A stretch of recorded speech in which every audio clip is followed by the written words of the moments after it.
What we're going to be doing is a drawing exercise called mapping in movement. In this case, the piece of paper is going to function as our kind of map. And just like how maps have roads and different kind of lines that predict kind of movement, we're going to be creating lines with what you might have in a common domestic drawer. So we have pencils, Sharpies, a pen. If you got on hand some ink and a brush, but it's definitely, that's kind of a bonus if you got it. But these are the three things that you'll need. I have a stack of paper here, and the reason why we want a stack of paper is because the first couple drawings what we're going to do, they're going to be quick kind of like warm-ups. So we can warm up our hand, kind of build some confidence with our movement. So a stack of paper is all you need. And those are the materials for the exercise. Alright, so before we start on our map, let's try to do some warm-ups. And a good way for warm-up is, warm-ups are quick, and we're gonna go back and forth using different hands, because the map and movement is not about something that is related to skill or technique. It's really about movement and having kind of confidence in that movement. So let's just start with our opposite hand. So I'm right-handed, I'm going to go left-handed. And these warm-ups can be very quick, like 30 seconds. Actually, you know, it's good to kind of think about time, because if it's 30 seconds and you really don't have time to think or hesitate, and we need to think of a movement. And movement can be a lot of different things.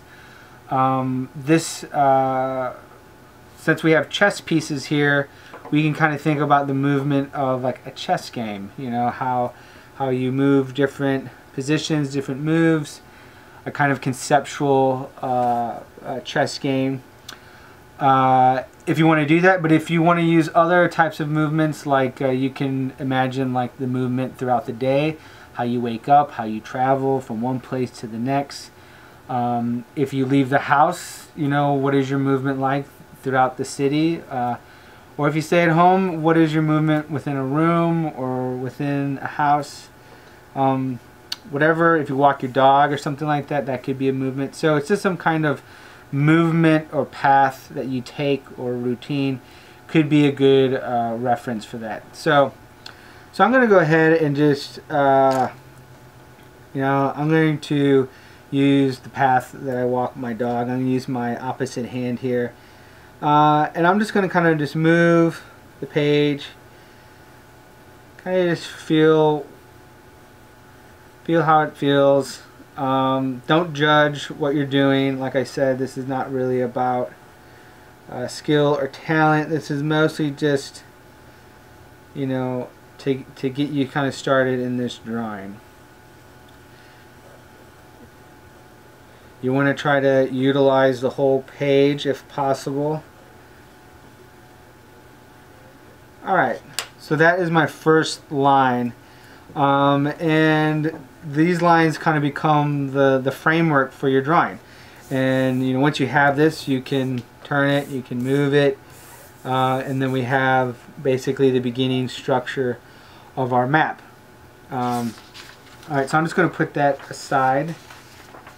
You know, this drawing right here, it's pretty straightforward. I kind of just went around the page. The lines are, you know, kind of have some kind of different levels of going up and down, but nothing too crazy. So in the next warm-up, let's see if we can get a little more adventurous. So I'm going to use the pen, and this time I'm going to think more about you know, exploring little sections of the page. So you know, I might kind of get caught up in this area for a second. I'm kind of maybe thinking about my morning routine in my house. You know, I'm spending a lot of time in the kitchen, making coffee, washing dishes, feeding my dogs. You know, then I might head downstairs or something and go into my studio, maybe walk around in my studio. I might go outside, let my dogs out. I might come back inside, hop in my car, maybe head over to my sister's house, maybe my mom's house. She has a pretty cool backyard, so I might go out there. And then I'll head back home. So on this one, you know, I really kind of got caught up in different areas. You know, looking at the two drawings, one's pretty straightforward, one I kind of get caught up in some areas. But once again, this is like the framework of a drawing, and we can kind of turn it in different ways. Maybe become something, maybe we can add to it, but we're just kind of getting a feel. Alright, let's do another warm-up. This time I'm going to use the marker. Still using my opposite hand, because that's just, you know, it kind of takes away that concept of talent. And this time, let's see if I can create like a kind of like a hypothetical like chess game. So I'll move here, I'll move here, move here.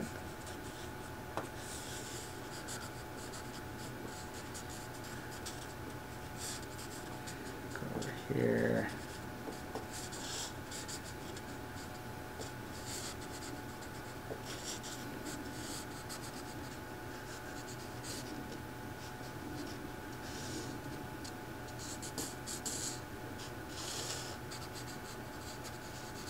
Quick chess match.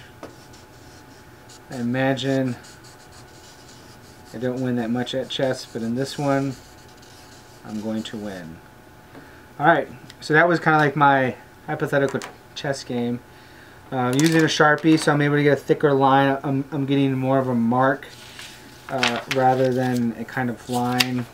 Got some interesting kind of marks here. And once again, this becomes a framework for something that we're going to do later. But you know, just to kind of give you an idea, this is what's really nice about the warm-up, is that I kind of started with simple lines. I get a little more energy, and then I'm kind of exploring more marks. So that's your warm-up. Before we work on our final, on our premiere drawing, I want to talk a little bit about the different types of marks and lines you can create that can help you with movement. Now, mark making and line is a language, and we're all familiar with it. You know, anybody that has a pencil knows a scribble. They know how to fill in things. They can, you know, connect the dots. You know, these are all kind of like languages. And so to kind of open up the potential of these simple pens and pencils, a good thing might be helpful is to kind of explore them and try to see what kind of potential can come out of them. We really want to stretch their potential. So like I said, we have a scribble. We can fill in, you know, what happens if you go really light, what happens if you go really dark, what happens if you go really fast, what happens if you hold it from the very like tip of this, what happens if you hold it at the very base, in the middle. You know, all different types of marks that you can get. And you kind of, the point of this is that you can kind of get lost in this assignment all in itself, because you're really wanting to see what variety of lines you can create. You can create lines that go one way and then go the other way. This is more of like a pattern. We all know the kind of like swirl. You know, there's dots. There's the famous cross hatching. You can go all different types of ways with that. With lines, you can create a line, you can echo a line. You can echo lines in different lengths. With the Sharpie, with this one with the kind of like thicker tip, you can press hard. You can press very light. Holding at the very base will help you kind of get a nice kind of light line. You can tap with it. This is like an uncontrollable mark. A lot of times our relationship with pencil and paper is really about control and pressure, because that's how we write our name. It has to be very control. But it's also nice to like have not that much control over something. Just I'm moving my hand, but since I'm holding it kind of at the end, I'm not really having that much control. Even if I push down hard, I can't really control what is it doing 100%. And those are kind of interesting because you get some kind of unpredictable marks and things like that. And you can do that with anything. You can, by holding it like this, you get a lot more freedom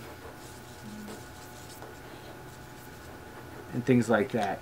So the point of this was to show you that when you do your map, you can do them a lot of different ways. You can create a lot of different marks, and you can kind of get the potential out of some of the mundane. The eraser is really good because you can create a whole bunch of lines, and then you can create another line by just kind of going through everything and erasing it. And you kind of get these, what I refer to as like ghost lines. It kind of pushes things in the back. So that's something that you can do also as part of your warm-up, is to kind of explore the variety of mark making that this can do. So you just get familiar what all your players have the potential of doing.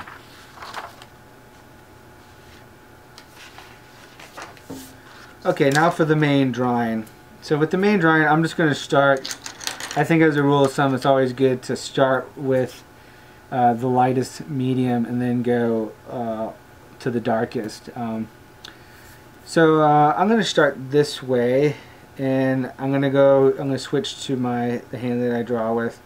I'm a big fan of holding the pencil or the instrument at the base, so I can have more of a flow. And my personal movement is going to be like a typical day of me waking up in my house and then going over to this community garden that I manage, and I have some beehives over there. And this is a typical day of me waking up and then kind of driving there, roaming around in the garden, checking on the bees, and then like coming back home. So I'll go ahead and start this kind of over here. I'll be moving and traveling, going over to my garden. And there's a lot of variety of activities that I do over there, so I'm just going to hang out there for a while.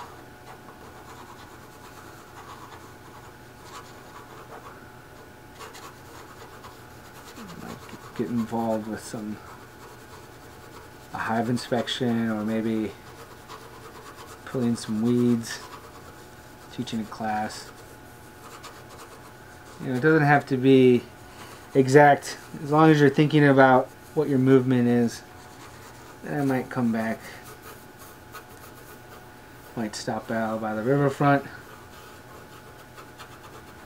might take a detour the back way, and then I'll come back here. Okay, so that is the foundation of this drawing, and in some ways, it becomes a map. you know, looking at this from like an aerial view. That's what it is, and there's really no up or, you know, there's no really right way to look at this thing. I can just move it wherever I want it to go. But now that we have these lines, and so the first thing we're going to do is kind of just inspect what we did and kind of see what's in there. And you're going to see a lot of like spaces within spaces, you know, things over here, the spaces in this space. You have congestion, you have a lot of like negative space, blank space. And now what we're going to do is either enhance, complement, get rid of. So some of these areas are a little congested, so I might just start with the eraser and go ahead and maybe just add some other lines. This would be a negative line because I'm actually removing some of these things, and this is going to kind of cut in, get rid of some of those hard edges, kind of open some things up. So, and then who knows, maybe I might go back in and add some other movement. As you get lost, you know, this is where making it up as you go along kicks in, and you can also combine stories. Like, this could be a daily routine, but if you want to shift gears and go into a chess game, you could do that too. It's really open to with how you want to interpret, or whatever your inspiration is for your movement. I really like that kind of conceptual chess game, and so I'm going to add some of that stuff. And that's something that I discovered during the warm-up, and I'm kind of going back to it. Alright. So now I'm going to go ahead and I'm going to combine the two lines, and I'm going to do that by just erasing and adding another line. So now we don't know what is what, and the levels are starting to blur. Okay. Alright. So the hard work is done. Basically we have our foundation. I'm kind of enjoying this. This is definitely a kind of spatial, abstract, a lot of gestures, a lot of movement. Now I'm gonna go explore and cultivate areas, and I might hop over to the pen.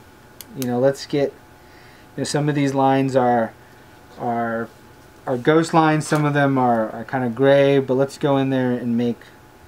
Let's take one of these lines and kind of outline them. Kind of make some, what I like to say, concrete statements. So I've kind of picked up, there's a pattern of these kind of droopy spots that I'm kind of reacting to right now, and maybe I'll go around and find all of them and kind of outline them. You know, maybe we can add some smaller ones in here. Some variety.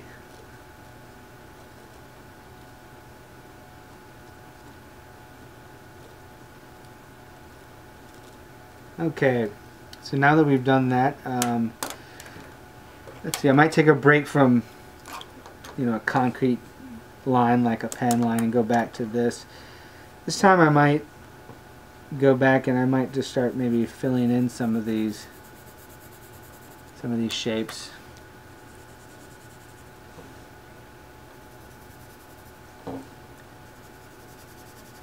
This is kind of a fast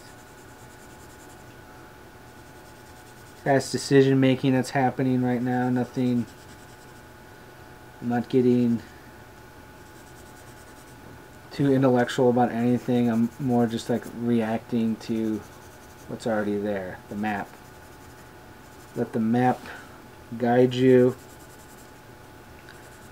on what you're doing.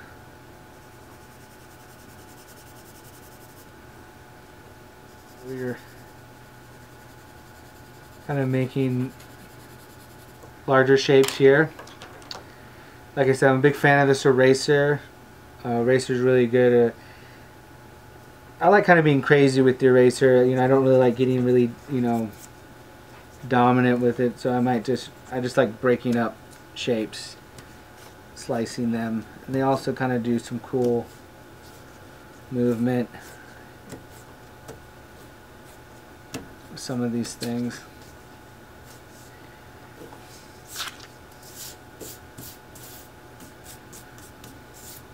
Alright, so let's see, let's go back to, you know, this is more of a more fine tip Sharpie, and on this one maybe I might start incorporating some pattern. I might kind of go in here and kind of do a little bit of what I was doing. You know, these lines are going this way, so I might end up going the other way.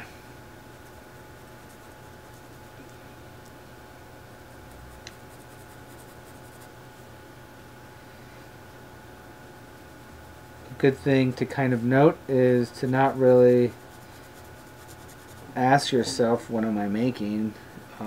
But just kind of go along for the ride, as they say. And just react.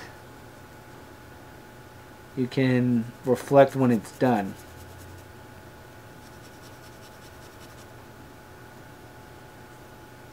Alright, so we have some kind of a lot of negative space here, so I might end up start filling some of these things up. So just gonna maybe go in with a pattern of circles.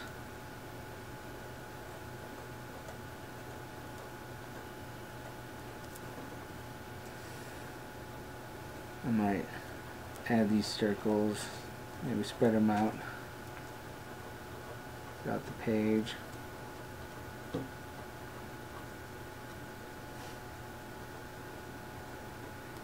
Now what you have going on here is starting to develop dialogues. You know, this talking to this talking to this. What are they saying? No one knows. That's okay.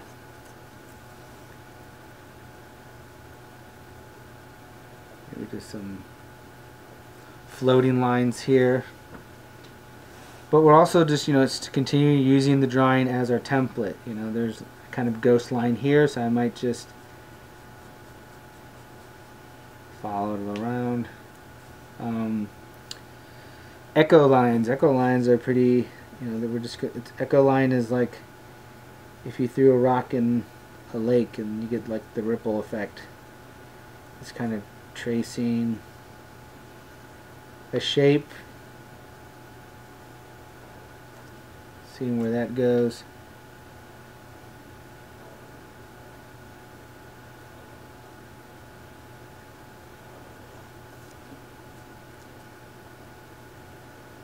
So I'm going to do a spiral.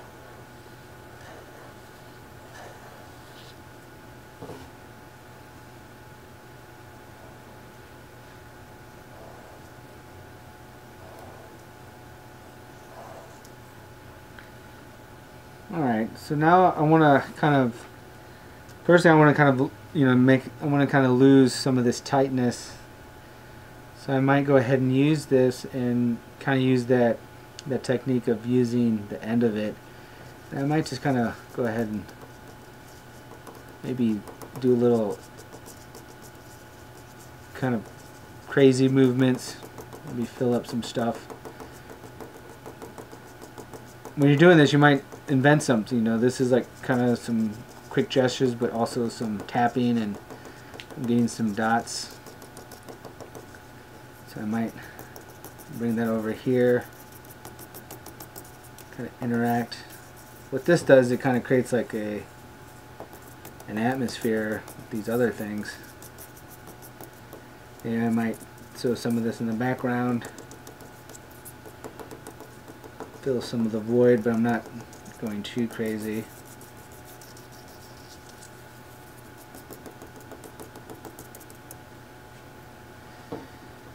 So let's see, to kind of downshift, I might go back here and I might fill in one of these echoes.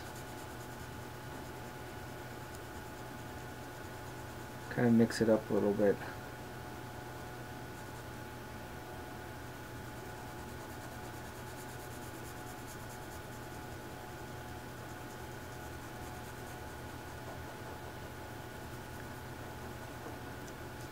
But the main key to all this is, and the inspiration of chess is that you're making a move and then you're reacting.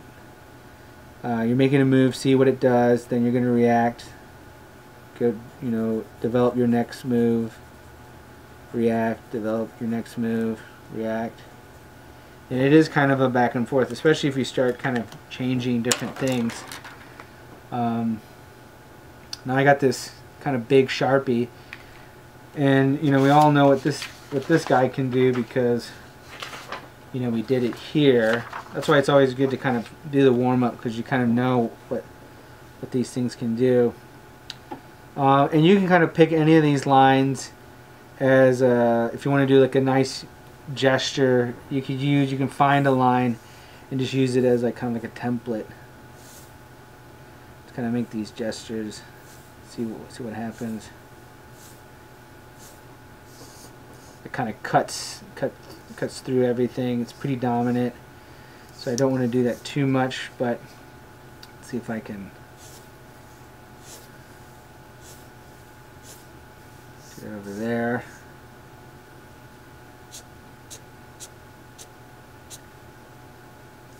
And then over here. Alright, that seems pretty balanced there. I'm going to go back to my pencil. And I might just kind of see if I can develop some larger shapes.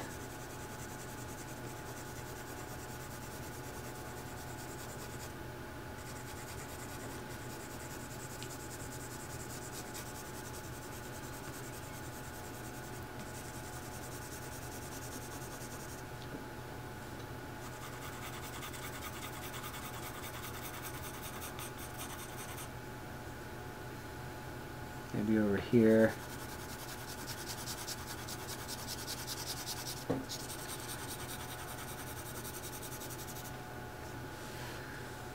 And I might come down maybe over here.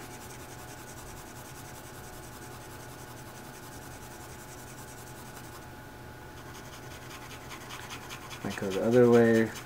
Some good old-fashioned cross-hatching.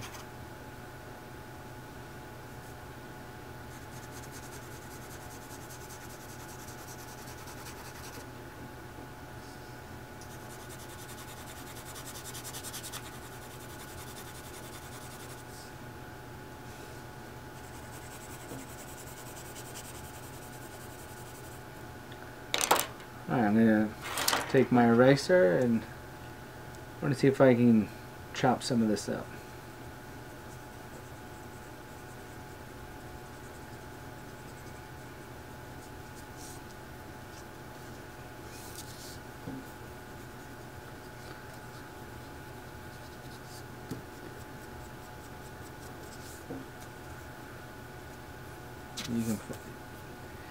You can scribble, or you can use any type of other kind of pattern.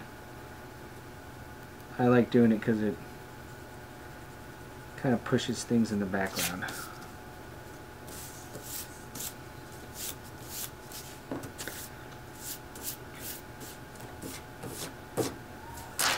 Alright.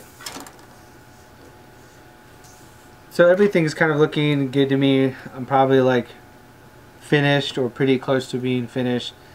But this is what you have. You kind of have like an aerial map using that original template of a line of movement, conceptually thinking about how you would move.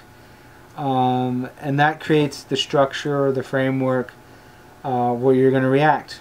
And then we're going to go back and forth using different mediums, doing different kind of marks, and I'm not really thinking too much, but you are kind of making decisions, and you are reacting. So things of when we think about marks, the word scribble might come up. A scribble is usually associated with daydreaming and stuff, but these are all marks with meaning, marks with a purpose, and if anything, it's a mark that is reacting. And when you put them all together, they start having dialogue and movement, and as you look at it, your eye kind of explores the different types of areas, the contrasts.